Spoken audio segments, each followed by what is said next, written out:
Welcome to the Bible in Slow English. Today's reading is 1 Kings 20, 19 through 43. So these went out of the city, the young men of the princes of the provinces, and the army which followed them. They each killed his man. The Syrians fled, and Israel pursued them. Ben-Hadad, the king of Syria, escaped on a horse with horsemen. The king of Israel went out and struck the horses and chariots and killed the Syrians with a great slaughter. The prophet came near to the king of Israel and said to him, "Go, strengthen yourself, and plan what you must do, for at the return of the year the king of Syria will come up against you." The servants of the king of Syria said to him, "Their God is a God of the hills.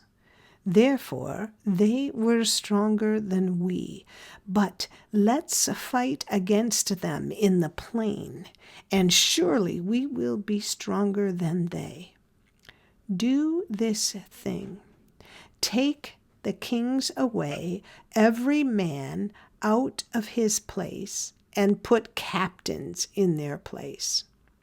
Muster an army like the army that you have lost, horse for horse, and chariot for chariot. We will fight against them in the plain, and surely we will be stronger than they are." He listened to their voice and did so. At the return of the year, Ben-Hadad mustered the Syrians and went up to Aphek to fight against Israel. The children of Israel were mustered and given provisions and went against them. The children of Israel encamped before them like two little flocks of young goats. But the Syrians filled the country. A man of God came near and spoke to the king of Israel and said, "Yahweh says, because the Syrians have said, 'Yahweh is a God of the hills, but he is not a God of the valleys,' therefore I will deliver all this great multitude into your hand, and you shall know that I am Yahweh." They encamped opposite each other for 7 days. Then, on the 7th day, the battle was joined, and the children of Israel killed 100,000 footmen of the Syrians in 1 day. But the rest fled to Aphek into the city, and the wall fell on 27,000 men who were left. Ben-Hadad fled and came into the city, into an inner room. His servants said to him, "See now, we have heard that the kings of the house of Israel are merciful kings. Please let us put sackcloth on our bodies and ropes on our heads and go out to the king of Israel. Maybe he will save your life." So they put sackcloth on their bodies and ropes on their heads, and came to the king of Israel and said, "Your servant Ben-Hadad says, 'Please let me live.'" He said, "Is he still alive? He is my brother."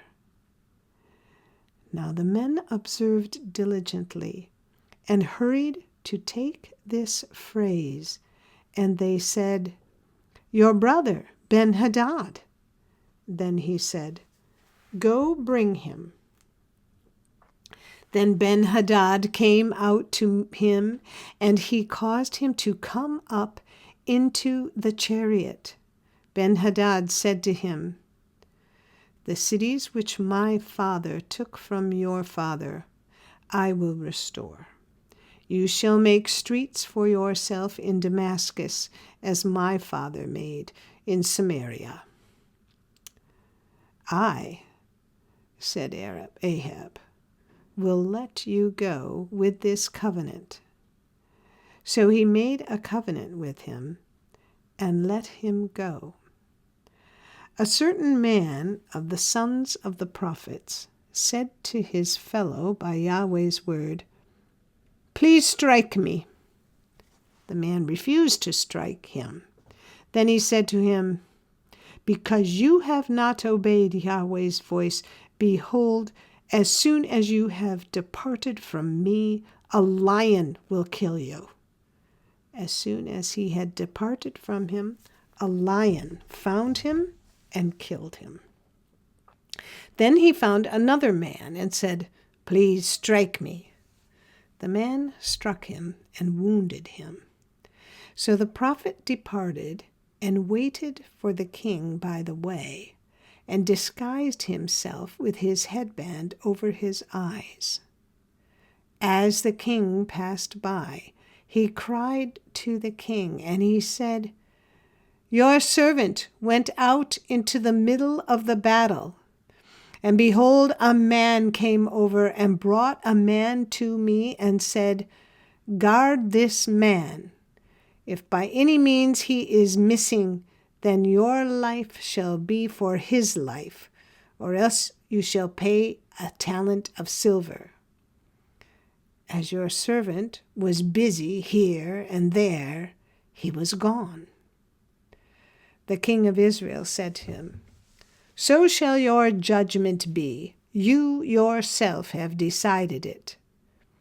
He hurried and took the headband away from his eyes, and the king of Israel recognized that he was one of the prophets. He said to him, "Yahweh says, because you have let go out of your hand the man whom I had devoted to destruction, therefore your life will take the place of his life, and your people take the place of his people." The king of Israel went to his house sullen and angry, and came to Samaria. This is the end of 1 Kings 20, 19 through 43. Come again for the next chapter, and if you found this podcast helpful or interesting, please like us, subscribe, and share us with your friends. Thank you for listening to the Bible in Slow English. This is Janet Benish, your reader.